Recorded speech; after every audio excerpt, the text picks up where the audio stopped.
Apa kabar kekasih Tuhan?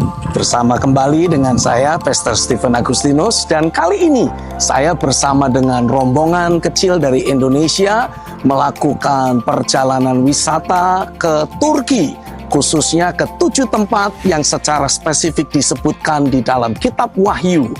Dalam kitab Wahyu ada salah satu jemaat yang dituliskan di sana, jemaat Pergamus. Dan saat ini kita ada di kota Bergama atau kota Pergamus. Lebih tepatnya kita ada di sebuah kuil yang pada masa lampau disebut sebagai kuil penyembahan berhala, tapi pada sekitar abad keempat telah dijadikan sebagai gereja. Pada masa Kekaisaran Konstantin, kuil ini dibangun menjadi sebuah gereja untuk jemaat yang ada di Pergamus. Menarik untuk memperhatikan beberapa sejarah kuno tentang kota Pergamus. Kota Pergamus kuno dikenal juga sebagai kota keagamaan, karena di kota ini ada begitu banyak kuil-kuil penyembahan berhala, kuil-kuil untuk penyembahan kepada Kekaisaran Roma yang didirikan.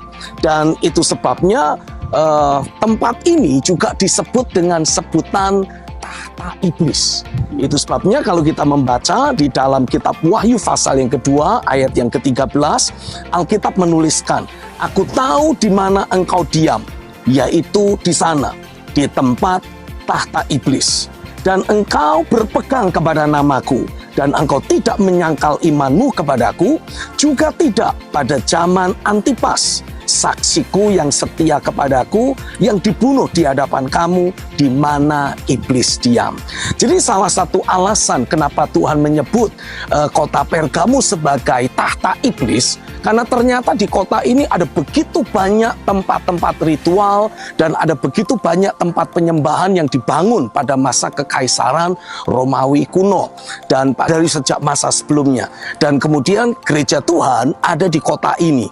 Dan salah satu tantangan terbesar yang mereka harus hadapi adalah mereka harus mempertahankan iman terlepas dari kondisi keadaan lingkungan yang penuh dengan penyembahan berhala. Nah, salah satu tokoh Kristen yang menunjukkan keteguhan imannya adalah Antipas. Antipas dipercayai sebagai seorang uskup di kota Pergamus, dan kemungkinan besar Antipas ini dilantik oleh Rasul Yohanes sendiri. Haleluya. Nah, karena sikapnya yang dengan teguh menentang penyembahan berhala, sinkritisme, dan yang semacam itu, menurut beberapa tradisi Kristen awal, Antipas ini dihukum mati oleh kekaisaran yang ada pada zaman itu dengan cara dimasukkan ke sebuah patung lembu perunggu yang dipanaskan sampai merah membara. Nah, patung lembu yang terbuat dari perunggu itu disebut sebagai Bulls of Polaris. Nah, apa yang dimaksud dengan Bulls of Polaris ini? Jadi patung yang terbuat dari tembaga tersebut ketika dipanaskan sampai merah membara dan orang dieksekusi dimasukkan ke dalam sana, saking panasnya teriakan dan jeritan orang yang dieksekusi tadi itu terdengar seperti lenguhan seekor lembu. Nah, Antipas mendapatkan hukuman mati dengan cara dibakar di dalam patung lembu perunggu tersebut. Tapi Alkitab menegaskan Antipas tidak menyerah, tapi dengan teguh terus menghadapi aniaya yang harus dihadapi. Dan itu sebabnya kemudian tradisi Kristen menceritakan bahwa Antipas diperingati hari kemartirannya itu setiap tanggal 11 April oleh gereja-gereja ortodoks yang ada. Nah, di dalam kitab Wahyu juga disebutkan, khususnya dalam Wahyu 2 ayat yang ke-15. Ditulis Alkitab seperti ini, "Demikian juga ada padamu orang-orang yang berpegang kepada ajaran pengikut Nikolaus." Jadi walaupun jemaat yang ada di Pergamus, khususnya Antipas sebagai uskup yang memimpin jemaat di Pergamus, menunjukkan keteguhan iman yang luar biasa, Tuhan juga menegur jemaat Pergamus disebabkan karena ada banyak dari antara mereka menjadi pengikut ajaran Nikolaus atau istilahnya kaum Nikolait. Nah, berdasarkan penulisan beberapa bapak-bapak gereja awal, khususnya Hippolytus dan kemudian Irenaeus, mereka menyebutkan bahwa kaum Nikolait itu didapati mengajarkan sinkritisme. Nah, kembali ini permasalahan yang ada di dalam gereja mula-mula yang juga kemudian muncul kembali di zaman kita sekarang ini, ya.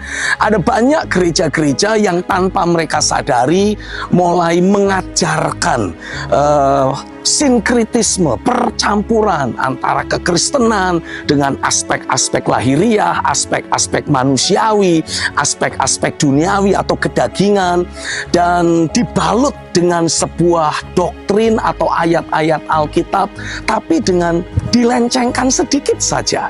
Nah, menurut Irenaeus sebagai salah satu bapak gereja, ini pengikut Nikolaus ini salah memahami apa yang dia ajarkan.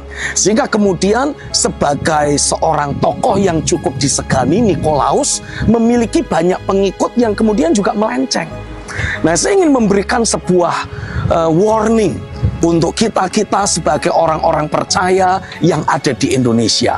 Pastikan saudara sebagai jemaat tidak terus-menerus menjadi jemaat yang hanya sekedar menelan begitu saja pengajaran dari tokoh-tokoh terkenal, orang-orang yang mungkin hebat berkhotbahnya atau bahkan diurapi dengan luar biasa. Karena diurapi dengan hebat atau punya karunia-karunia roh yang bermanifestasi dalam pelayanan tidak bisa menjadi jaminan keakuratan hidup dan keakuratan pengajaran. Kita sebagai jemaat perlu mengadopsi sikap hati seperti jemaat Berea yang ketika mendengar apapun yang diajarkan, termasuk yang diajarkan oleh Paulus, mereka tidak begitu saja menelan bulat-bulat apa yang diajarkan, tapi justru menelaahnya kembali, mempelajarinya kembali. Apakah betul pemahaman-pemahaman yang disampaikan itu seturut dengan prinsip kebenaran firman yang seutuhnya, atau ini hanya sekedar dicuplik lalu kemudian dijadikan sebagai penekanan dalam pengajaran-pengajaran yang ada.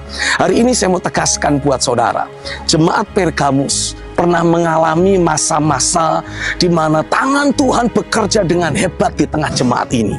Tapi jemaat ini mengalami kemerosotan dan kemudian menjadi hilang disebabkan karena mereka membiarkan pengikut ajaran Nikolaus atau para kaum Nikolait terus ada di tengah-tengah jemaat.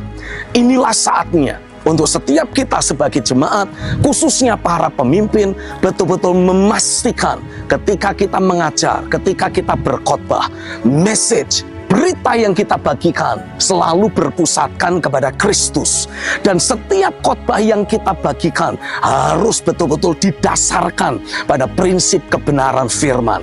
Kalau apa yang kita khotbahkan mulai bercampur dengan aspek manusiawi, aspek psikologis mungkin, atau hal-hal lahiriah lain, cepat atau lambat kita akan mulai mendapati iman kekristenan kita akan mulai bergeser. Kita tidak lagi hidup dalam keilahian.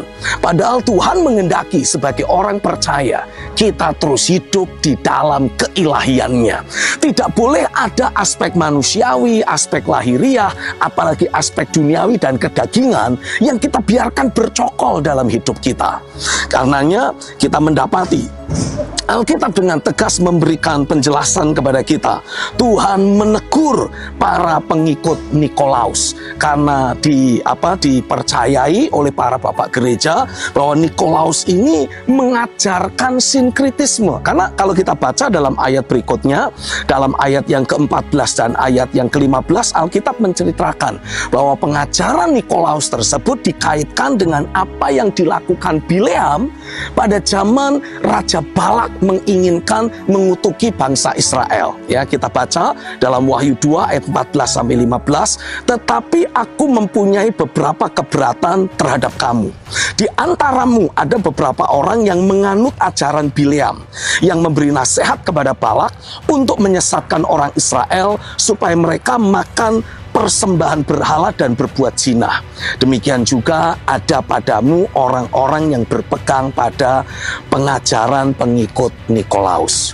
Dari Pergamus, saya sebagai hamba Tuhan ingin memberikan penegasan kepada setiap kita. Dimanapun saudara berada, pastikan engkau terus berpegang teguh, berakar kuat di dalam Kristus, dan memastikan setiap kebenaran firman itulah yang kita pegang, itulah yang kita praktekkan, terlepas dari berbagai tekanan yang ada di sekitar kita, entah itu tekanan sosial, tekanan rohani, tekanan ekonomi, apapun kondisi keadaan di sekitar kita. Pastikan engkau terus berakar kuat di dalam firman dan dibangun di atas Kristus.